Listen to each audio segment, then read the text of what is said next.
Ako si Victoria.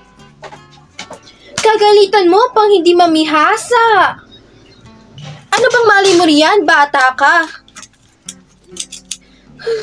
Diyos ko, Santísima. Strikta at mahigpit kung ako'y ilarawan ng aking mga kaibigan. Ngunit, ito lamang aking paraan upang may paramdam na dalisay ang aking pagmamahal at ako ay totoong kaibigan. Huwag tayo masyadong maingay at baka pagalitan tayo ni Tia Isabel at mapagkumpara tayo ng bata siya.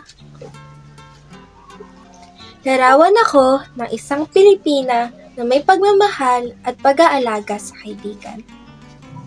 Hindi man natin kadugo si Maria Clara, ngunit ang turingan natin para magkapatid na. Sinang, lubos ako nag-aalala kay Maria Clara. Halika't dalawin natin siya. Larawan din ako ng isang Pilipina na tanging kagustuhan lamang para sa aking kaibigan ay mapabuti at magkaroon ng masayang buhay. Naway magkita na ulit kayo ni Ibarra, Maria Clara. Lubos ako natutuwa nang makita si Maria Clara na masaya sa piling ni Ibarra.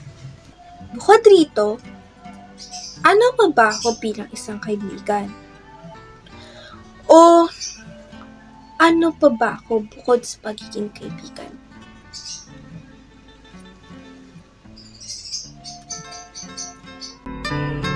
Ako si Victoria. Bukod sa pagiging kaibigan ni Maria Clara at pinsan ni Sinang, may puso rin akong uhaw sa pagmamahal. Hindi man pansin sa akin, ngunit ako ay may tinatangi. Nakatabi ko nga siya nang minsang magkagulo sa sinasakyan naming bangka. Siya si Albino, isang seminarista. Ang pagtabi niya sa akin ay tila bang sinasabi niya na dapat ako mapanatag at huwag matakot. Ang pagtabi niya sa akin ang gumising sa aking diwa na hindi lang pala ako narito bilang isang kaibigan, kundi bilang isang nagnanais ng pagmamahal ng iba.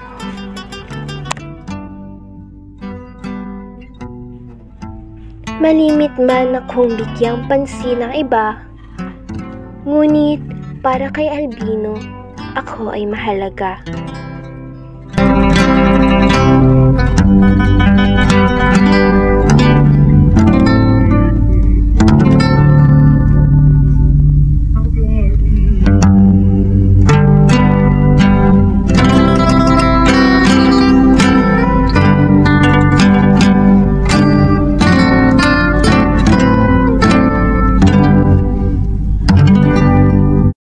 Ako si Victoria.